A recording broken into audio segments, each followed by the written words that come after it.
Because the death space, it's like kind of like the winter. You're meant to like be still, to nourish, to, you know, like this is a cycle where you're meant to release things. But here I was trying to power through. And it took a tremendous amount of effort. I managed to force my way out of the death space. Okay. Some things started to happen like very incrementally, but it took so much effort. I was so exhausted. And then I wasn't done with the death space. So I just pinged back into it. I was like, oh God.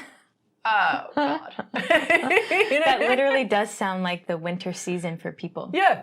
You know, just as a reminder, I do 5-element acupuncture. So I see, even for myself, it's really hard to like slow down, rest, recharge, build your reserves so that the springtime you can boom, bust forth. Bust forth and grow. Yes. Yeah, and have energy to do that. Yeah.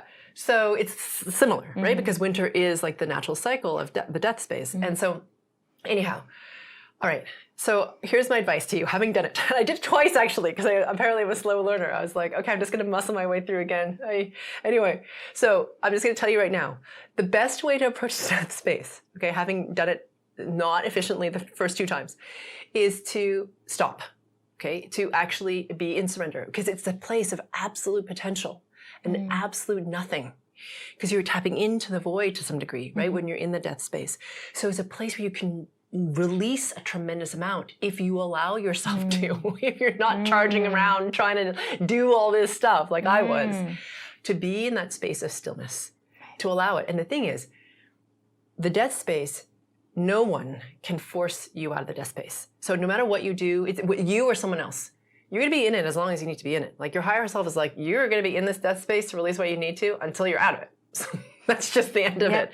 Okay. So when I'm working with clients and they're in the death space, I'm like, whoa, you're in the death space. Like, okay, so we're going to work around it, but I'm not hastening you out of, you know, I can't push them because they're in that space to release and purge more. Right? So if you've tried to force them out, like me as the person who's doing the frequency work, it's like against their will in a way. Do you see? Yeah. Because they're doing a very important function. Yeah. So I can't just be like, hui! You know what I mean? Yeah.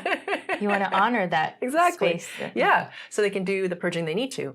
So it may feel scary. What I would suggest is to, this is an opportunity to learn to surrender, to do like the surrender frequency work, which is what I had to do, right? To get to a point where I could release more. And there's a kind of a beauty in it too. You know, in the winter, there is beauty in the sense of the stillness of it. If you can allow yourself to slow down enough, there's like a pleasurableness in it.